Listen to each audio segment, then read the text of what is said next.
What's up, and welcome back to Nowstalgia Pod, your weekly look what's going on in pop culture. My name is Pat Sheehan. I'm here with my co-host, Dave Martinson. Dave, we talk pop culture on this podcast. However, we used to have a little podcast, Mercy Rule, with friend. I don't know if he's friend of the pod. We'll just say friend of ours, Jeff Loudenschlager. Follows the pod account. Counts. Okay, I appreciate that. Shout out Jeff. And you used to give your sports takes there. So I wanted to ask you, there's been a lot in the last 24 hours before our recording going on in the NBA, in the NFL, in hockey, NHL. I don't think you care about hockey. Football is a ways off. Basketball just ended, and that seems to be where most of the stuff's going on.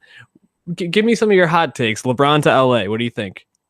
I think it's exciting. Obviously, it's annoying that it has to be the Lakers, given that Lakers exceptionalism is fucking grating, and bandwagon Laker fans come out of the woodwork ad nauseum now. But it was his best basketball situation because the sign trade to Houston was pretty unrealistic. Mm-hmm. And while I wanted to see him in Philly, keep him in the East, bolster that squad, should be interesting because this is it's a lifestyle move, joining up with some younger players unless they ship some of those out. It's a new era for LeBron. It's going to be fun to watch. But cool overall. I'm very excited about it. Celtics have a clear path other than maybe the Sixers to the finals this year. I don't want that 16 seeding. Just let the Celtics dominate for a while.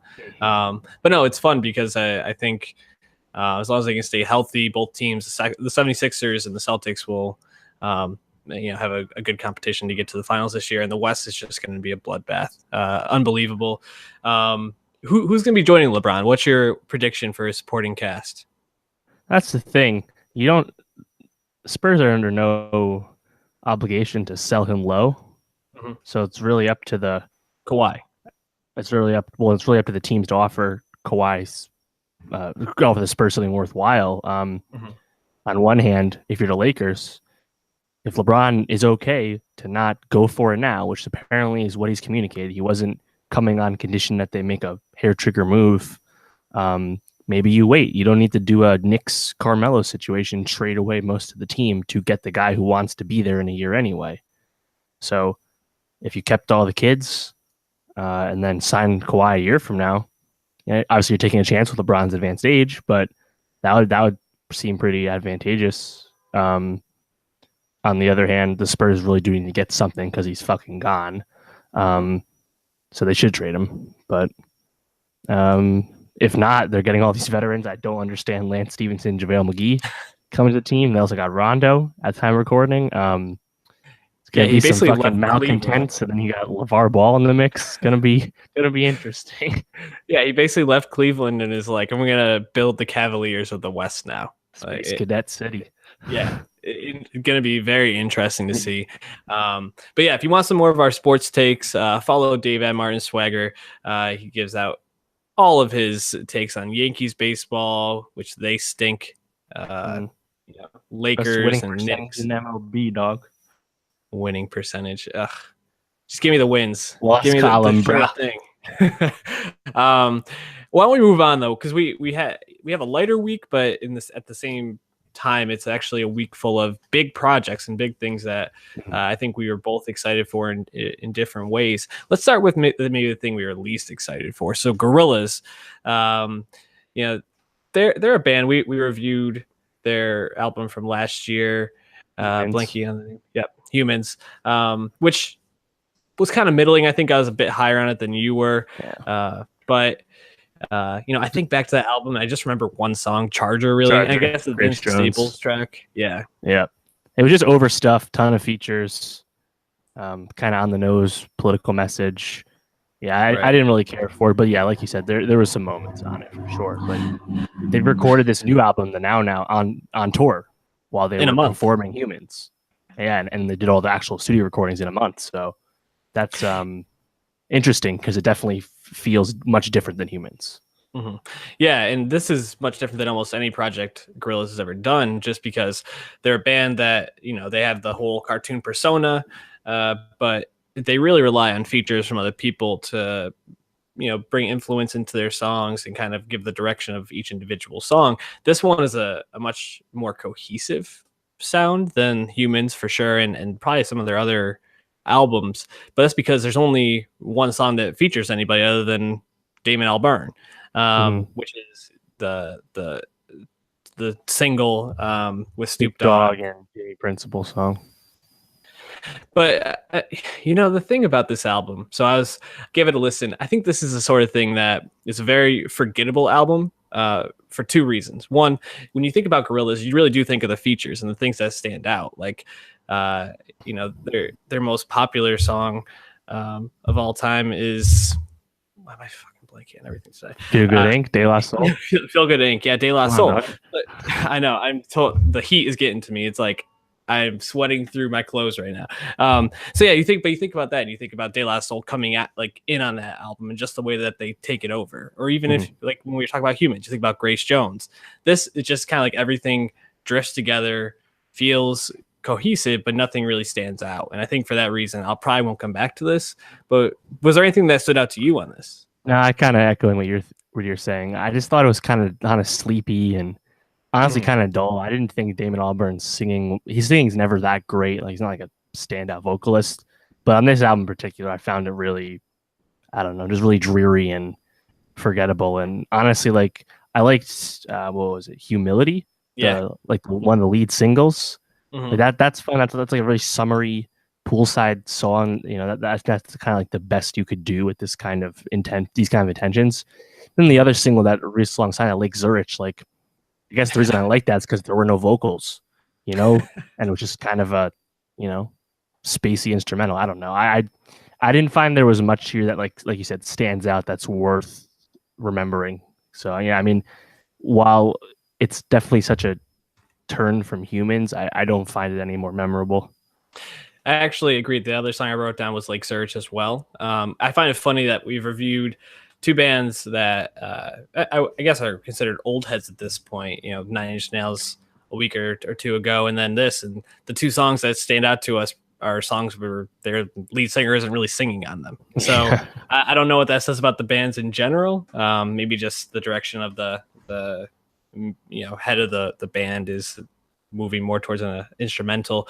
Yeah, this is a forgettable album. We don't really talk about it more. Why don't we move on to Florence and the Machine, though? So this is Florence Welch's fourth studio album in the last 9-10 years since her debut album, Lungs, which, she broke out with Shake It Out on that album. She followed it up with Ceremonials in 2011, and then How Big, How Blue, How Beautiful in 2016. There was a hiatus there for about 5 years between Ceremonials and How Big, How Blue, How Beautiful. But this is her new album, High as Hope, I think, is her most intimate one. And this is a singer who I think relies heavily on talking about some really intimate topics for herself. You think about her lead single, Hunger, for this, and I mean, talks about mental health issues, talks about eating disorder, and just how we all have our own things we're struggling with. But is this a good Florence and the Machine album? It's weird. Yeah. Having just re-listened to all of it and all of the discography in full leading up to High as Hope, because I hear a lot of songs before, but I never really listened to anything in full. It's really interesting watching like the bell curve for Florence and the Machine as an act, because I feel like I like each record slightly less. Like, not necessarily that it's bad, it's just that as it's changing sonically, I'm just liking it less. Like Lungs is especially the deluxe edition of Lungs, really long record, like hour 20 minutes, but a lot of those like really charismatic up tempo songs just really fit her. Like, she's like a really big voice, she's a charismatic performer. And then Ceremonials was more or less like Lungs, a little different, but then instrumentally it really changed with How Big, How Blue, How Beautiful. And then I feel like with this record, High as Hope, again, it's just there's just not as many like big moments to me that like really pop. That's why I really gravitated to Hunger, I think, which is the second single from the record, just because like the chorus is really loud, and there are moments I still like. I think like on Grace, there's like that echoey chorus moment, which I thought stood out. But I don't know. I just think the Sonics kind of just distract me, and I couldn't really get into this. How did you feel about it? I really like this album. I mean, we talked about one of Florence's singles. It might have been Big God the other day, or a couple weeks back. Check it out on SoundCloud.com/nostalgiapod. And we said that pretty much her voice is just very affecting. It's incredibly charismatic, and it just grabs you. It's one of the few like female vocals that really sticks out to you. I think about her, Adele, like the Alabama Shakes, Lady Gaga. Lady Gaga, people like that you just hear it and and I think you talk about the bell curve of her career. It's kind of like the opposite for each song, that she usually does, because it usually starts very simple, very sparse, and it really builds up to something big. And I found it very interesting that the last song of this album was called No Choir, because it's the only song I can really remember of hers that doesn't involve backing vocals or some chorus in some way. And I think she's really trying to find her footing as she moves from being this young artist into a more mature artist who has gone through different experiences. And she's in a much better place in her life. She's talked openly about having to quit drinking, having to quit taking drugs, and she talks about that a lot in this album as well, like memories of that. But I think No Choir kind of hits it on the head. Like, how do I continue to write interesting things when, happiness, the thing I'm striving for, is really not that interesting. It's peace. It's calm. So I think she's trying to find herself, but I think she has a lot of really, really great moments. A song that I really liked, Big God is great, but 100 Years really stood out to me as one of my favorites. Another one that hits for me and sometimes doesn't hit for me is Sky Full of Song, which I think tries to have a really anthemic kind of sound, but I don't know if it totally gets there. It worked for me better within the flow of the album than it did as a single beforehand. Yeah. So I think there's moments on this. Where do you see Florence in kind of like just the hierarchy of artists right now? I guess especially rock artists. Well, and that's the thing too. Like the fact that she's like gripping with her lyrical content and the future of her songwriting is almost besides the point, because it doesn't freaking matter at all. Like she's one of the bands, like a 8-piece band now. Like it's huge. One of the biggest, most popular. I mean, what genre would you call this? Like, I call it alternative rock. Alternative rock. Like, I almost want to say prog rock. That's not really right. Could be. Yeah, but any kind of like rock band of the past 15 years, it's one of the most popular ones out there. And in terms of female vocalists, she's the biggest thing going in rock music. And they are one of the few acts that can actually be a festival draw. We talked about the lack of female headliners at music festivals in the past. Check that out. It's like a Complex Nostalgia Pod. So I think Florence the Machine is frankly an institution, but the way rock music works is they really have their ebbs and their flows. Any band where they have an album roll out, they go on tour, and they go away for a few years and they come back. It's not like hip hop, which we'll get to, where you're always present. Yeah. So, but because of the way the rock scene works, I think Florence the Machine, like I said, it's an institution. It's got the band's doing just fine, and I think it's a great sign that she's actually just thinking about her lyrics, because that'll go a long way with the people that really care.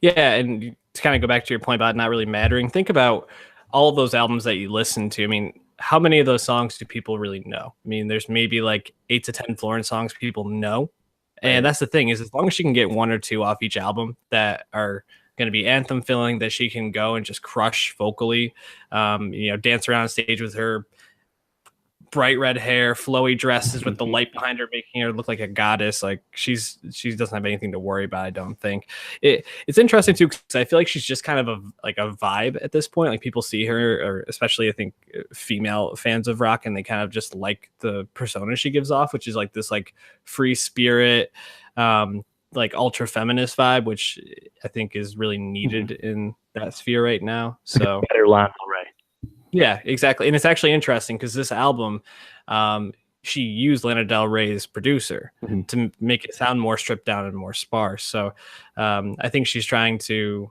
explore what's next for her and find her groove while also trying to maintain that image. And it's a tough tough sell, but I think she did pretty well on this album. So I'll give her like a solid 7, maybe a 6.5. Yeah, no, there. And I thought the listen was good. I think it's also her shortest record, so that goes a long way. We'll get to a long record in just a second, but while I liked like the way the music was made in the earlier days, I think the lyric content's still fine. Like it's not that like I got bored or anything the way I was bored with Gorillaz. So it'll be a record people come back to, I think, in terms of rock records that we've had so far this year. You know, it's one of the most notable ones already. Yeah, I imagine when you think about rock records, like what's Casey Musgraves, if you count Casey Musgraves as like country rock, but then like I can't really think of any female artists that are up there. Courtney Barnett released an album that was pretty good. Right. Snail Mail, which we still haven't talked about. Soccer Mommy, like there's not a lot. Yeah. And then that I can't say her name, Mitski or something like that. Yes. Yeah. So, I mean, we'll get to all those at some point, probably a catch-up pod in the future. But yeah, Sparse in the summer. We'll get to it then. Yeah, Florence and the Machine. Gonna be listening to that for quite a while, though. Something that it took me quite a while to listen to, Scorpion. So I was kind of surprised to see this was Drake's only his 5th like proper studio album. Technically, I was like, I feel like he's dropped so many other projects over 10 years. Right. Well, kind of a lot. Also, kind of crazy that Florence and the Machine has been around for 9 years and Drake 10. Like, they both blew. Lungs is 09, and so is So Far Gone, right? So they're about the same age. So Drake, I mean, if you want to go back and hear kind of the lead up to this album, like the precursors to this, the drama around it, you can go back and listen to our pod from about a month ago. Pusha T talked about his album and the drama surrounding that. I mean, it's just to sum it up, I guess, Pusha dropped a song that came at Drake. Drake wrote a response. Pusha came way over the top. Basically, was like, you're hiding a child. You have all this, all this dirt that people don't know about, and that I'm bringing to light. Posted the picture of him and Drake in the blackface, and Drake kind of had to take the L on that one. He wasn't able to. He didn't come back at the request of I'm forgetting the guy's name. Jay Prince. Yeah, Jay Prince. And then we're all waiting Scorpion to see what's coming on. First of all, do we know why he named the Scorpion? Is that just in relation to his astrological sign? That's Scorpio? Exactly what it is. Right. October's very own. Yeah. Okay. Okay. Well, I mean, I'm going to preface this by saying I'm not the biggest Drake fan. I like more life discussion for more, or better yet, our views discussion. Yeah, views is a better one. I liked More Life more than Views, and I think I liked More Life more than Views because I felt like he was taking some more risks and intentionally trying some more things. I mean, More Life incorporated grime, incorporated dancehall, and Afro just like beats. Yeah, Afro beats, just a more worldly pop sound. And I appreciate him taking those chances. And I know he was doing some of that on Views, but it was a different level on More Life. Right. This album, I was underwhelmed for the most part. And I want to get into a discussion about why after we kind of go through the songs. But this is not a bad album. This is a good rap album. I think my expectations for Drake and just his star in general, I mean, he's probably the number 1, number 2 biggest pop star in the world, depending on, I guess, how you put like him and Bieber, right? Like in terms of sales, he's below Taylor Swift, but he's Swift, right there, But her star has fallen off dramatically the last couple of years too, I feel like. Or at least it's true, but Reputation also went, over 1 billion first week. Right. So she still has such a baked-in fan base. But Drake's not that far behind. He's continued to get bigger and bigger, despite all odds. So I think my expectations for Drake are just really high. And though this album, it didn't hit, I guess, what I'm looking for from him, and we'll talk about that in a little bit, I still think this was good. And I think you thought this was good too. But I'm wondering, for you, Dave, side A or side B, which one do you ride for? Good question. So going in, once we heard it kind of explain this, side A is your rap album, side B is your R&B album, and a lot of people were like, oh, finally, Drake's going to separate the two and give us what we wanted. Yeah. And like, there's people I usually like Drake when he raps more. I'm not like a big fan of like just hold on, we're going home type of Drake, But a lot of people, especially the ladies, they really like R&B Drake, and it's a proven commodity. Like songs like "Take Care of Rihanna," those they're hits for a reason. But then listen to this, I was like, I like side A. Some songs I'm gonna go back to. There's some really good bars on here. We'll get to some of those songs in a second. And then side B pops. I'm like, oh fuck, side B, vibing out to this. And you liked I've been going back to side B more so far. It seems like you really like this album a lot. I did. I think the best way to explain this is that, similar to More Life, honestly, Drake now, I mean, More Life commercial mixtape, really, call it a playlist, but he didn't do any videos or any singles. So that's the way he explained that. But I guess that makes sense. He just kind of put the songs out and let them be. And then here there's actually 3 singles to this, but it's similar to More Life in that just a collection of Drake songs. There's Drake stuff on here. Drake has a lot of different types of songs he makes. Here they are. He's not reinventing himself. He's not really doing anything different. Scorpion is not going to change the opinion of any Drake fan one way or the other, or any Drake hater one way or the other. It's just more of what he's doing for good and bad, right? And in a sense, it's kind of like new age Kanye, where Life of Pablo and Ye, he kind of stopped innovating, and just kind of started making stuff that's kind of iterative on what he's done. And I think that kind of applies to what we have here. While I think this is better than Ye, obviously, it's an interesting thought where he's almost resting on his laurels and just making really good Drake songs without making a new kind of Drake song, I guess. Yeah, I think about this record, and there's not many like songs that sound like anything new. I'm trying to rack my brain to see if there's any, but I agree.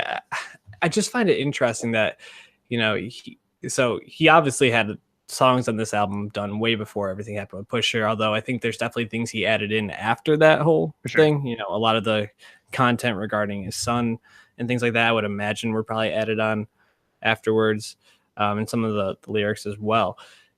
But it almost feels like Drake like took this L, and then he's like, all right, I'm just going to play this one safe, and I'm just going to drop it. I know people are going to like, I know my fans are going to stand for this. And I'm sure he probably wasn't thinking that prior to that, but this almost feels like, all right, I'm just going to do what I know I can be successful at. I'm not going to put myself out there. I'm not sure if that's not how I view it. I think he made a conscious decision to not have a back and forth with Pusha T for whatever reason, whether Jay Prince was really the reason for that or not, whatever. But I think thinking like, all right, let me wait. My album's already coming. And my response is that I have Jay-Z and Michael Jackson on this album. And then you listen to like Survival, which I think is one of Drake's best intro tracks he's ever made. And I thought the little there's a bunch of little subliminals throughout that, like the crown is broken in pieces, but there's more in my possession. And then after this summer, man, how is that even a question? I had real Philly N-words try to write my endings. I've had scuffles with bad boys that I wasn't pretending, so bringing up Meek and Diddy. And then he's kind of like downplaying the Pusha beef, saying it wasn't like a real beef. He actually had like real problems with Meek Mill and Diddy, and that's not what he has with Pusha. And that's an interesting way to play it. And then, he addresses his son multiple times on the album, and I think in actually a pretty tactful way. But doesn't that just sound like? Sorry, not to cut you off. Go ahead. Go ahead. It just sounds like what he's saying is, the beef I lost, I didn't have any real problems. That wasn't a real one, but the ones I won, those were real. It's like every kid that like strikes out in Little League and is like, well, that pitcher was way better than the other pitcher. So it's like, and I think that kind of goes back to W Freestyle, where he was like, I pop style for 30 hours and let him repeat. Why are you calling me out for writing my songs when I was just helping you and Kanye write songs last month? Like Drake really never had any beef, and then Pusha got mad personal, and then Drake decided to not go back at that. So it's interesting, like what his perspective may be on the whole thing. We don't really know, but I don't think he totally ignored it on this. But yeah, there's no like scathing, like I'm gonna put Pusha in the dirt song. No, right. So I cut you off before, but I think you were kind of just saying, talk about how like Drake's perspective on this album, it was basically like, I don't have anything to really prove to anybody. I'm just gonna drop what I think is good and people can deal with it. And he kind of alludes to that. He wrote some editor's notes on this album. I'm just gonna read it here. I love the editor's notes. Yeah, I hate when Drake raps. Drake sings too much. Drake is a pop artist. Drake doesn't even write his own songs. Drake took an L. Drake didn't start from the bottom. Drake is finished. I like Drake's older stuff. Drake makes music for girls. Drake Drake thinks he's Jamaican. Drake is an actor. Drake changed. Anybody else is greater than Drake. Yeah, we know. AKA, I miss the old Kanye, straight from the soul Kanye. It's the same thing. Basically. I mean, he's nothing else if not self-aware. For sure. But I think it also speaks to probably why I've been so underwhelmed with Drake just as an artist. Is I feel like, it's obvious that Kanye was a huge influence to Drake. I mean, even some of the songs on this album, the way he uses samples to create sounds and to create, his I don't know, awesome songs. I mean, I think about like Mariah Carey's feature. In this, I mean, like you said, Michael fucking Jackson. Yeah, like that's a Kanye ass move to clear MJ sample. Yeah, exactly. And like only he has this type of clout. But when I think about Kanye, I think about someone that literally like influenced the way rap music sounded, influenced the way that people did it. I don't know if Drake has that same influence. I think I almost feel like unless he does something like that, I see him as disappointing because I see him on that level, or at least people tell me he's on that level. Which I mean, I don't agree with that. Look everywhere. There's how many guys rap and sing now? Drake made that okay. That used to be a negative. So you think before Kanye, people didn't rap and sing, or before Drake, people didn't? I mean, we can just look at the rappers that came out. There weren't a lot of them. I think Drake's impact on making crossover rap mainstream is much bigger because he did it all the time. Kanye only did it sometimes. And then you have guys like 21 Savage just last week saying how Drake puts young rappers on every year. He helped me out. And it's like, I mean, everyone respects what he does for the game all the time. It's just, I think it's just funny that like, it's cool to hate on Drake because he's popular, but like people kind of forget the influence. Like DJ Booth actually on Twitter had an exchange where it's like DJ Booth gave Drake gave Kendrick Lamar one of his biggest look yet in 2011 when he took him on tour. Ditto for A$AP Rocky and J. Cole. Like Drake's been influencing the game, putting people on for a long ass time. It's just people kind of like forget, and like because we've taken him for granted for so long because he's just been so untouchable and making safe music. But isn't that like kind of what Kanye didn't do was make safe music? Like no, it's true. Right, it's true. But he took the mantle from Kanye. Kanye's last influential record was. I mean, Yeezus was a choice. I don't know how influential Yeezus was, but we'll say Dark Twisted Fantasy, and then that's right when Drake started getting really big. So Drake just picked up where Kanye left off. Right. Yeah, I think I just want him to not be safe, and that's why I really appreciated More Life, and I can look back and appreciate some of the things he did on Views, and this just feels like a safe option. But like I said, even with that, he still makes songs that are better than pretty much anybody else out there. Like his safe options are still incredible. His ear for melody, obviously the stable of producers he houses. I mean, Boy Wonder and 40, obviously you expect on this, but I mean, even you have like DJ Paul on here with a cool NWA sample, and obviously DJ Premier coming in on Sandra's Rose, one of my favorite songs on side A. And that's cool. But that's a cool song because that's not a Primo beat that sounds like A Million and One Questions by Jay-Z. That's not like a 90s era Primo beat. It's like it's a song that doesn't quite sound like DJ Premier, but then Drake made it his own. So I think that's a really, really cool collab, and it's a long time coming, honestly. I think, I'm thinking about what really stood out to me in this album. I mean, obviously, there are just some awesome moments, awesome songs. Sandra's Rose, like you said, nonstop. I feel like his flow in that is just like incredible, and I think that's one of the things he does really well is he switches up his flow from song to song. Yeah. Really I was taking notes. Nonstop, the second song, the first non-intro song. I was like, as soon as Take Heat comes up, I'm like, oh, here's his Block Boy JB Chameleon song. Sure enough, that's exactly what he made, and he does it really well. That's Drake for you. Yeah, and I think that's the thing is he has so many tools to make a song sound good or give it a certain feeling. I don't know if his like kind of like you said, the singing side of it really hit as well with me, but I think that's also just it's a long album. By the time I got to that part, I was pretty just like tired of listening to the album. I mean, obviously, Nice for What is a freaking banger and will probably be one of the best songs of the year. What other songs stood out to you on this? I think there's a really good run at the end of side B. That's How You Feel. Then Blue Tint, I really like Drake's performance on that. I thought it's a nice feature collab. He hasn't had one of those since that Lucy in 2016. Then In My Feelings, probably my favorite song just because of the vibe on that. Then you have the Michael Jackson joint. Then you have right after that, After Dark. Ty Dolla $ign. What a month he's had as a guest. Dude, he's a heater. And then Static Major. Everyone's saying R.I.P.X. R.I.P. Static Major. I mean, I fucking love that sample. After Dark is great. Yeah. So that whole run at side B is what I've been really going back to the most. But even a song on side A, like Mob Ties, I was like, oh, here's Drake doing a little dabbling with Thugger. And it's like, again, it's not that Drake hasn't done anything new on this in terms of the types of songs he makes, nor has any lyrical content advanced. But he's doing what he's always done, and he's doing a lot of it really well. Obviously, there's going to be clunkers and duds, but that's a long album. That's not an exclusively Drake problem. That's just long albums in general. Double albums are near impossible to make great.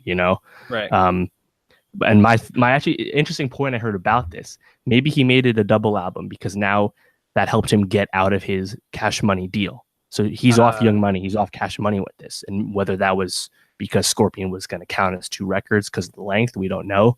But either way, he's he's off the majors. And I mean, like Drake hasn't needed a label for fucking 6 years at this point. Like, definitely. So that's an interesting note to that. But I think was there any other songs that really stood out to you?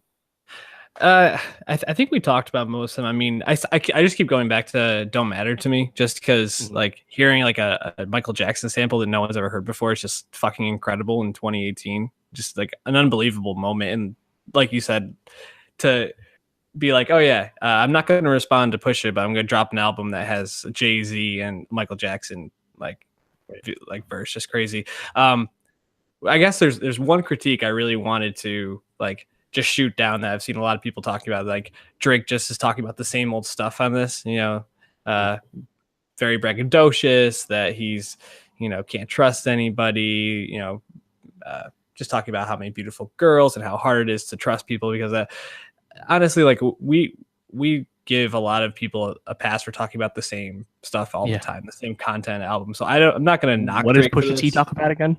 Right. Yeah, exactly. So there is all the people that critique him for that, I think, can take a lap.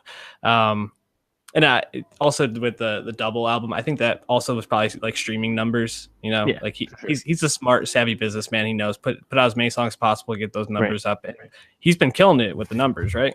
Yeah. Oh yeah, for sure. And I mean, to that point, I think again, like a Ray Shremmerd, if you make a really long album for streams, if you can like quote justify it by, in this case, a side A and a side B having 2 distinct feels, I feel like you can pull it off. Right. I'm okay with anything that's not Culture 2, just here's fucking everything. It's all the same thing, 1 through 25, right? Yeah, definitely.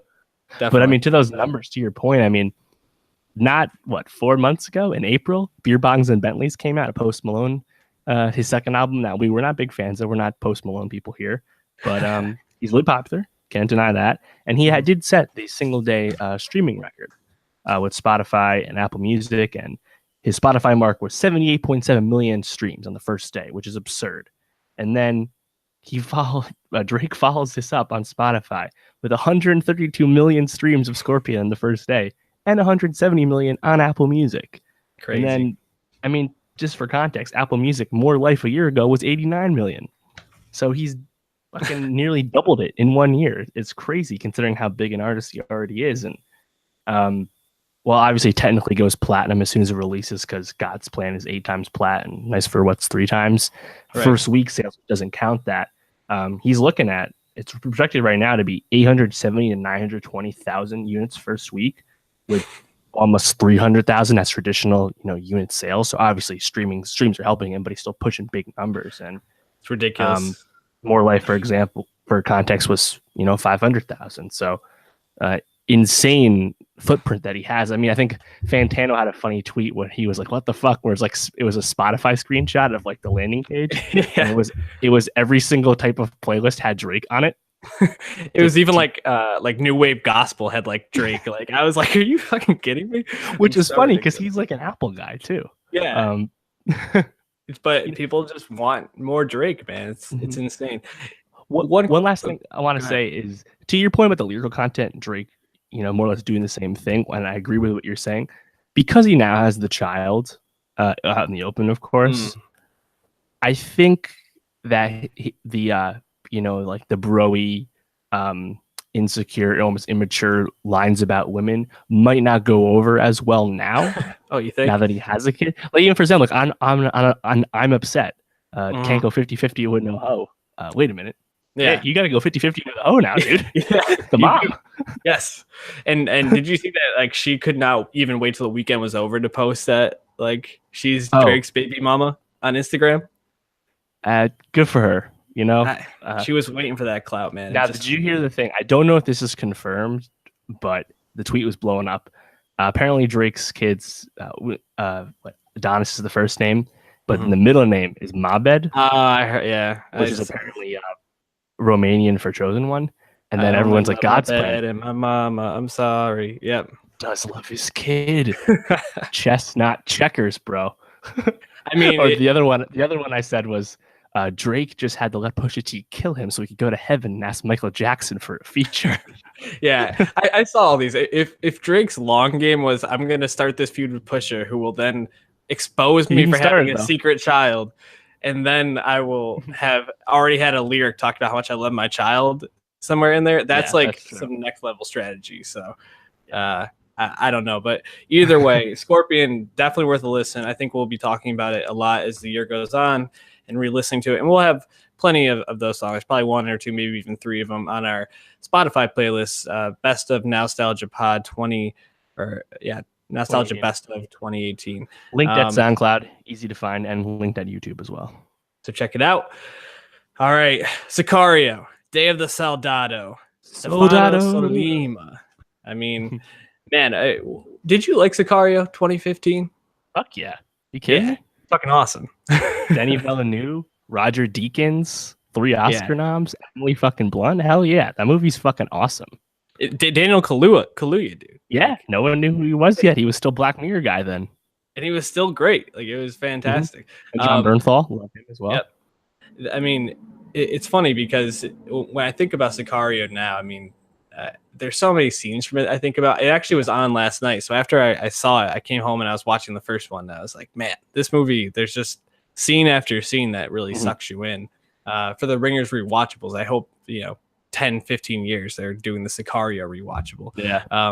What really stood out to you in terms of those scenes from the first one? Well, obviously Deakins' cinematography is just unbelievable. Like, you think about like the colors of the sky, just the way it's shot and framed. I mean, the story is thrilling, and it's like it goes from being very tense to actually like scary at points. Like when Emily Blunt is hooking up with that guy, and she like starts to figure out like he's connected to the drug cartels. The Bernthal scene. Yeah, that crazy. Whole scene is unbelievable. And then, the other scene, I think the best scene in the movie is that border checkpoint shootout. Yep. Which is kind of mimicked in the sequel. But I mean, I think that's really like where like Denny like really can shoot action. Like, it really stands out the way he his camera works.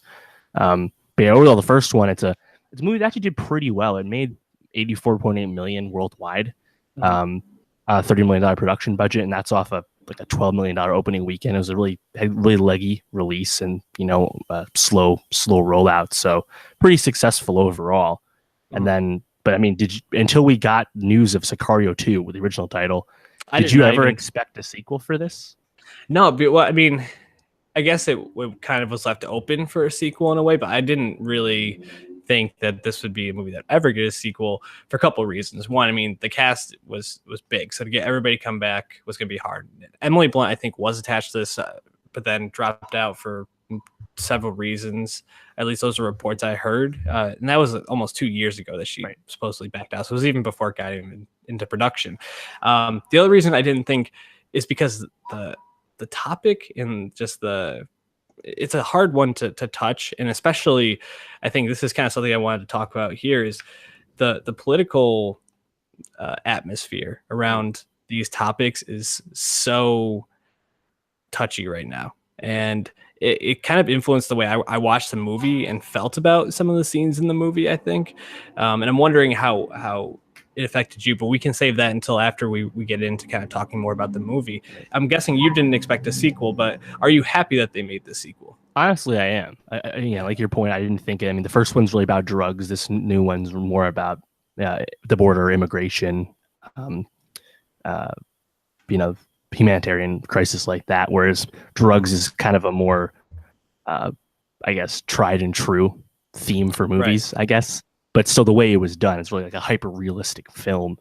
Even if it gets a little actiony at the end, it's still, it's still self-serious. So the fact that we got a sequel, first of all, Denis Villeneuve movie getting a sequel would be the first one for that to happen. And then, I didn't expect it all, and I was actually very skeptical because I was like, everyone's like, oh, it's a cash grab. They're just doing this for money. I'm like, well, yeah. They're keeping the IP. They could very well make this movie with different characters, and it could not be a sequel at all. It barely connects. It's just that Josh Brolin and Benicio, you already know who they are. That's really the only connection. Right. But it's not really a cash grab because the first one didn't make $100 million.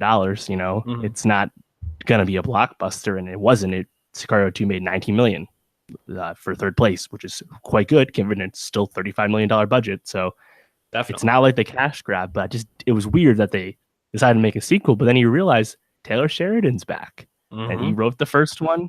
He wrote Hell or High Water, and then he wrote and directed Wind River.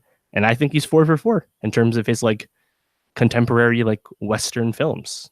And I get what you're saying, and we'll get into that about like the contemporary environment that you watch Sicario 2 in. I still think the movie really works.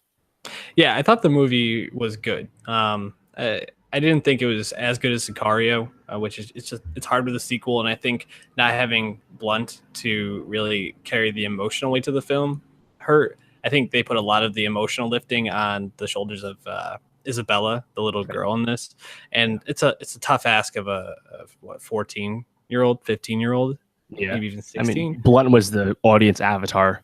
Exactly. The good in the film. There's not a lot of good in Sicario 2. It's very grim watch, self-serious, and Isabella, I think they do some good stuff with her point of view. Overall, it's it's a dark film, and it's I think that's if anything's missing from the second one, it's probably that, because it's not like the first one had like a much of a message. It's just kind of like can you work with the wolves without becoming one? And then the second one is just, here are the wolves. They're gonna do some more shit, Yeah, and I think if anything, it tried to humanize Alejandro, the Benicio del Toro's character, and I thought he was great. I mean, he plays that role so perfectly. It kind of actually reminds me, when I think about a comparative movie or a contemporary movie that's comparative, John Wick. I think of actually because it's a superhero type character who just gonna come in and fuck shit up, but has this very like cool demeanor all the time and motivated to become a bad guy by personal tragedy. One lost his family, one lost his dog. I mean, it's very comparative. But yeah, it's so in thinking about the movie, and it starts off. I'm gonna get into some spoilers, so for some reason you're still listening, you haven't seen it back out. I mean, that first 10 minutes is a tough way to start the movie. You see a person blow themselves up at the border when they get chased down by Border Patrol. And then you see these 4 guys walk into a pharmacy, I believe it is. Supermarket, Kansas City or something. Yeah. And they blow themselves up. And it's highlighted by this mother trying to get her daughter out the door. And a guy literally blows himself up right next to them. Doesn't pan away. No, it's brutal to watch, and shocking. I mean, and I think it sets the tone for the movie, that this movie is going to be shocking. I mean, another scene that shocked me was when they shot Benicio del Toro Alejandro in the face. I was like, he's gonna find somebody else. I thought Josh Brolin was gonna come over the corner in a helicopter or something. Nope, it's just shot in the mouth. Like, this movie didn't pull any punches, which I appreciate, but at the same time, kind of left me feeling like Isabella by the end, which probably was the intent, was that this shit is serious. This is painful. This is hard to live, to deal with, to see, and something needs to happen. And these things are happening. It's just, man. There was a lot I liked about it, though. I feel like I'm being too down on it. What was your favorite parts? Like, let's highlight some of the good about this movie. I think one of the first standout scenes for me was when they first go into Mexico on that caravan, the convoy, and then the police like turn on them, they get ambushed on the dirt road, and most of that scene is shot through Isabella's POV, so you're not seeing all of the action directly, and that's give Stefano Sollima a lot of credit for that scene, because that's very much mimicking the way Denny shot the border scene. While I still think the border scene is better, I thought this checkpoint ambush was still very effective. And then even before that, the kidnapping of Isabella, I really liked. And I mean, to your point about feeling like Isabella at the end, I think that's kind of like the crux of what critics are not liking with the film, is that because it's so dark, because we're not grounded with an Emily Blunt character, and because Isabella isn't, I guess, really doing enough of that for the film, when Brolin doesn't save Benicio, and when Brolin and his team are kind of like, well, I guess we didn't have to kill him. Sucks to suck. There he goes. He's been disavowed.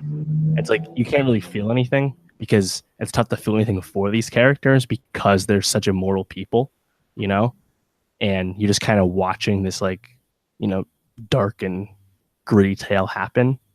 And the way I've been talking about, a lot of people are comparing it to naturally, as makes a lot of sense, comparing it to what's happening today with Trump's Mexico statements and whatnot. And I mean, the movie starts off with Border Patrol catching people, and then of course there's a human trafficker kid as like a B plot. And I guess you can't help to think about how it relates to today, but I'm kind of like, you're not co-signing any policy by watching the film, It's like, and like, I know the movie like skews very masculine in terms of the audience, and it's very like a machismo movie, and that's kind of Sheridan's vibe when he writes. But the way I kept going away is, all right, well, retweets don't equal endorsements. You can watch this movie even if you don't feel much from it.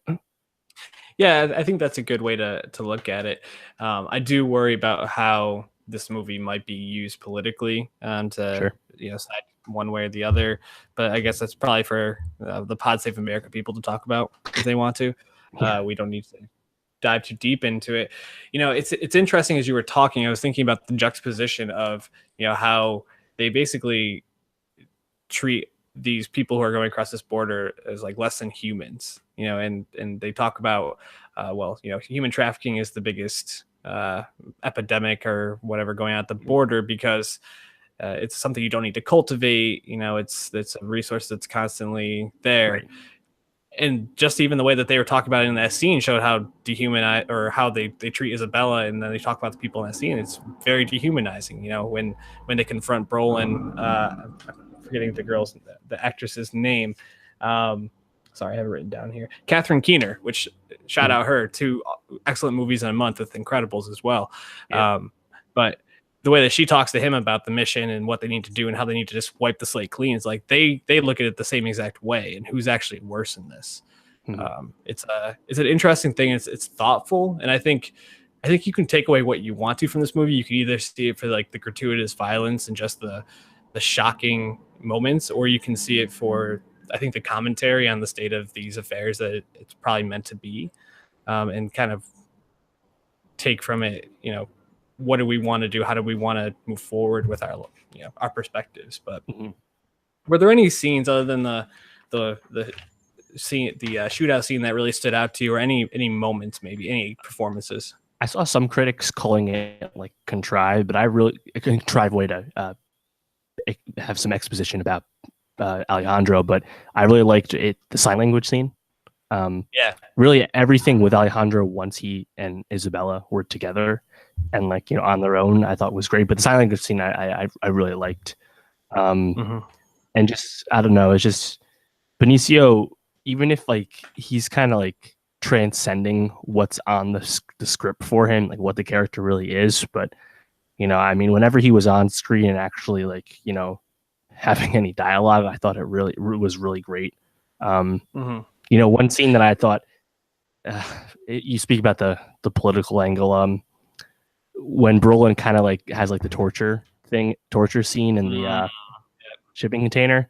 It's like, oh, the waterboarding. No, I'm not going to do that. I'm going to do something way worse. So I'm like, we already kind of had a blowback to a torture scene from Zero Dark 30, a fucking fantastic film, So it's like, do we need this? We kind of already know who Matt is as a person. Right. At the same time, I mean, I'm not going to say like, I don't think like the gratuitous violence or like going over the top is an issue at all. I think if you want to have a real critique, it's that maybe the movie doesn't have enough to say to justify I think that stuff. Where does this rank in terms of the last three Brolin performances? Obviously we had him in Avengers and in Deadpool. It's probably my favorite movie of the three. Favorite movie of the three. Mm-hmm. Interesting. I think I have his performance in this as the worst of his three, with probably Thanos being his best, just because of, he made a CGI grimace. Better character, Thanos, for sure. Yeah, a character you can somewhat sympathize with. Del Toro. So yeah, I wanted to ask two things about him. One, he doesn't. So he really cares about this kid and is really working to save Isabella.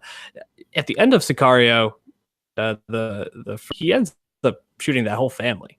I mean, does this make sense for his character to go from killing this entire family at the end of one and then wanting to work so hard to save this child in this other one? That's a good point. And that's kind of like an unnecessary problem for the movie due to it being a loose sequel. I don't know. Maybe he just kind of saw the innocence in her, and that, I guess he changed once he finally like had his revenge mission finished in season one, and now he's just kind of like a merc that Matt can call in for help. Right. So I don't know. It's an interesting point.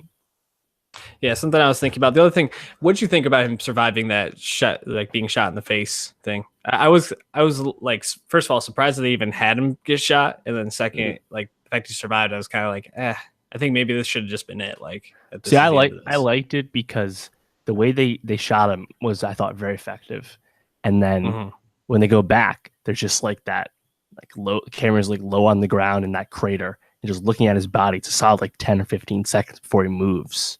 And I was like, wow, like, really bring that home again. And then he lives, and then he has that, he's in the car and he has that crash into like the street sign.